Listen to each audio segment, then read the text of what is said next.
ప్రత్యేక సందర్భాల్లో రిజర్వేషన్లు కల్పించొచ్చు. పలు కేసుల్లో కోర్టు చెప్పింది. బీసీ రిజర్వేషన్ల జీవోపై హైకోర్టు ఇచ్చిన స్టేను తొలగించండి. సుప్రీంలో దాఖలు చేసిన స్పెషల్ లీవ్ పిటిషన్లో పేర్కొన్న ప్రభుత్వం త్వరగా విచారించాలని రిక్వెస్ట్. రేపు లిస్ట్ కానుందని అంచనా. రాష్ట్రపతి గవర్నర్ల గడువు విషయం ప్రస్తావన అంటూ చూస్తాం. ఐఫోన్ ఐక్లౌడ్ పాస్వర్డ్ ఇవ్వాల్సిందే. ఎస్ఐబి మాజీ చీఫ్ ప్రభాకర్ రావుకు సుప్రీంకోర్టు ఆదేశాలు.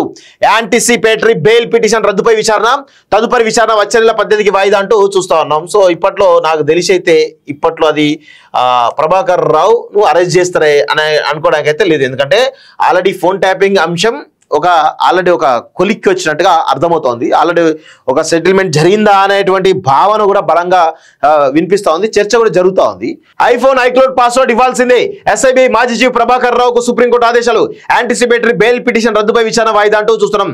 ఫోన్ ట్యాపింగ్ కేసులో ప్రధాన నిందితుడిగా ఉన్నటువంటి ఎస్ఐబి మాజీ చీఫ్ ప్రభాకర్ రావు తన ఐఫోన్ ఐక్లౌడ్ ఖాతా పాస్వర్డ్ ను రీసెట్ చేసి ఇవ్వాలని సుప్రీంకోర్టు ఆదేశించింది. Prabhakar Rao anticipatory bail petition పై మంగళవారం జస్టిస్ నాగరత్న నేతృత్వంలోని సుప్రీంకోర్టు ధర్మాసనం విచారణ చేపట్టింది. రాష్ట్రం తరపున సోలిసిటరీ జనరల్ తుషార్ మెహతా, సీనియర్ న్యాయవాది సిద్ధార్థ్ లూత్రా వాదనలు వినిపించారు. ప్రభాకర్ రావు దర్యాప్తులకు సహకరించడం లేదని వారు కోర్టుకు తెలిపారు. ఆయనకు కల్పించిన ఇంటీరియం ప్రొటెక్షన్ రద్దు చేయాలని కోరారు. కోర్టును ఆశ్చర్యపరిచే కొన్ని వాస్తవాలు సమర్పిస్తామని వారు పేర్కొన్నారు. కోర్టు రక్షణలో ఉన్నప్పటికీ ఎలక్ట్రానిక్ పరికరాలు ఫార్మాట్ చేసి కీలక ఆధారాలను ధ్వంసం చేశారని వెల్లడించారు. ప్రభాకర్ రావు తరపున న్యాయవాది శేషాద్రి నాయుడు వాదనలు వినిపించారు. డివైస్ రీసెర్చ్ చేసేందుకు సిద్ధంగా ఉన్నారని తెలిపారు. ఆయనను 11 సార్లు పిలిపించి 80 గంటల పాటు విచారించినట్లు పేర్కొన్నారు. డేటాను ప్రభాకర్ రావు డిలీట్ చేయలేదని, ఆ పని డిపార్ట్మెంట్ చేసిందని వెల్లడించారు. వాదనలు పరిశీలించిన ధర్మాసనం తదుపరి విచారణను నవంబర్ 18కి వాయిదా వేసిందంటూ చూస్తా ఉన్నాం. సో నేను ఒకటే ప్రధానంగా ఈ రాష్ట్ర ప్రభుత్వాన్ని డిమాండ్ చేస్తాను.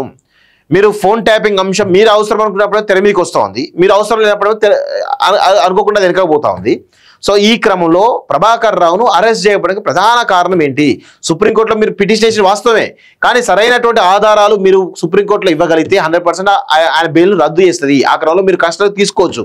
ఎందుకో కొంత దోబూచులు ఆడుతున్నారా, దీనిలో ఈ ఫోన్ ట్యాపింగ్ ఏమన్నా డైవర్ట్ అవుతుందా అనేటువంటి అనుమానాలు చాలా బలంగా వినపడుతున్నాయి. సో దీన్ని రాష్ట్ర ప్రభుత్వం గుర్తుంచుకోవాలని చెప్పి కూడా మేము కోరుతా ఉన్నాం.